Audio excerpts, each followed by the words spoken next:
When our economy collapses or war hits home or even a natural disaster hits your area, there are items that disappear quickly off the shelves of your grocery store. So take notes, and I mean it because I'm going to go through a list of all these items that disappear quickly, but even better, I'm going to give you prepping strategies to be able to prepare it ahead of time so you don't go without. Number one, bottled water. And if you've ever been in one of these situations, bottled water is always the first to go out. It goes so quickly, so you need to prepare ahead of time. You can buy bottled water. I don't like buying it with all the plastination and such, and little bottles only go so far.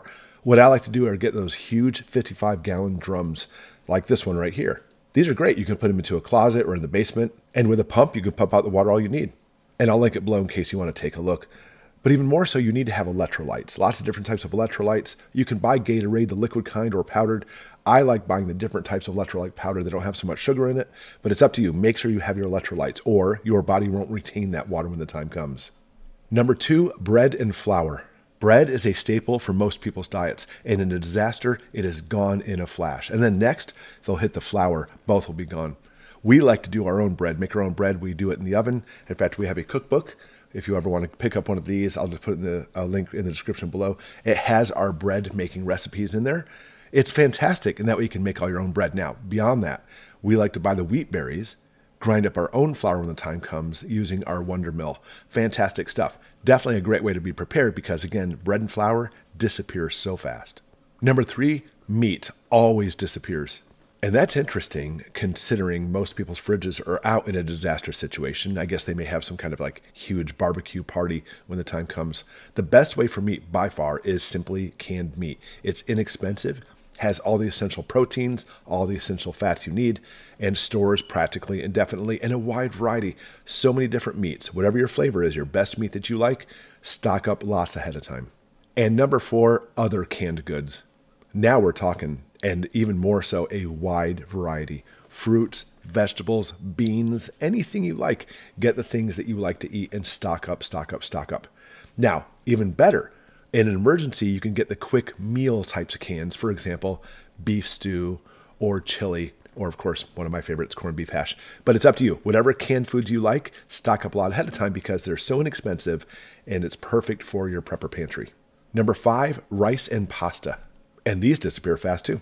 So there's no reason for you not to stock up ahead of time because they last practically indefinitely. They're so inexpensive.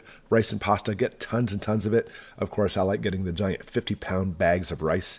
We take it in old 2-liter bottles and fill it up inside of there. And we don't have to worry about weevils that way. That's in our family. We've had no problems with them anyway. But rice and pasta, easy to prepare, get tons of it, and lots of carbs to give you the energy when that time comes. Number six, dairy products. And it's curious, you don't even need a disaster sometimes for milk to disappear off the shelves. So any type of disaster, it does and disappears quickly. Now, if you like milk, you depend on milk in your family, one of the easiest ways to overcome this ahead of time is buy powdered milk. It can be a little pricey, but can give you all the milk you need for when that time comes. Number seven, peanut butter. And this is one of the perfect foods for emergencies. Has lots of fats, lots of proteins, lots of carbs. Overall, easy to eat.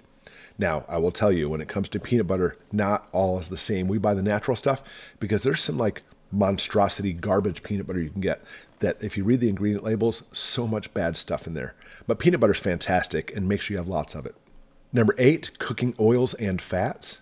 This is something that's often overlooked. People don't think about stocking up ahead of time for this. And of course, there's a wide variety of oils. You want to be able to have this not simply just for cooking, but for flavor too. We'll talk more about that in a second. For our family, we like avocado oil, coconut oil, and olive oil. Those are the best ones, healthy-wise too, and we overall just like the flavor as well. Number nine, salt, sugar, and spices. First, salt has lots of uses. Of course, we already talked about electrolytes, but has lots of medical uses too. Sugar, it is the America's addiction, so stock up a lot of it. Of course, a lot of people like to use it for baking things too. And then spices. I mean, often overlooked as well because people think, well, I don't need spices, but you do.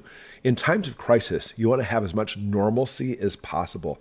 And having delicious meals will calm things down and relax. And it's amazing how well that does in those times of trouble. Number 10, coffee and tea. And in reality, it's not just a wake-me-up drink in the morning, although it does that too, but gives you that sense of comfort. You need some of those times of relaxing comfort when it comes to crap hitting the fan. And think about this. You don't want cranky, tired people during the apocalypse. So lots of coffee and tea. Number 11, baby formula and diapers. And I know of a lot of preppers who don't have babies and they still stock up on these because people in your family, neighbors, etc. may need this.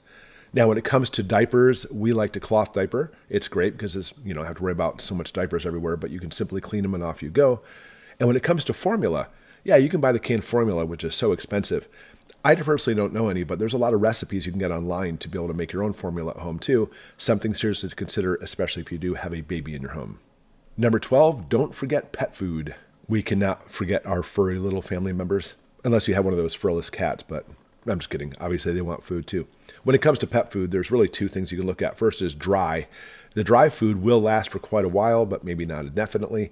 The canned food will last far longer, of course, more expensive. And what a lot of preppers do is they simply just make sure they have enough in their own meals when they make meals every day to be able to give the furry little friends scraps at the end. Totally up to you, but just don't forget your pets. And 13, lastly, medications. And first aid supplies too, but we're talking about groceries here. And medication, of course, a lot of people eat them like candy. Now, when it comes to medications, think about all the things that might be in your medicine cabinet, things you use at least on a regular basis, and stockpile those. Have lots of them. And the best part about this is when you buy the medications over the counter, like, for example, acetaminophen or ibuprofen, you can get those giant monster bottles that last a long, long time. Think about that and prepare ahead of time. Those things disappear quickly in a disaster. All right. Anyways, I've been through a few of these in my life. How about you? What are some other things you also want to stockpile ahead of time to prepare for? Because when those times come, there's nothing worse than like the bloodbath at Costco as people flood in to buy every last ounce of things. Things disappear quickly and you want to be prepared ahead of time. And that's why we have Goshen prepping. It's not simply just preparing, but, to be able to look for a better future and tomorrow. Thanks for watching, everybody. We'll see you next time.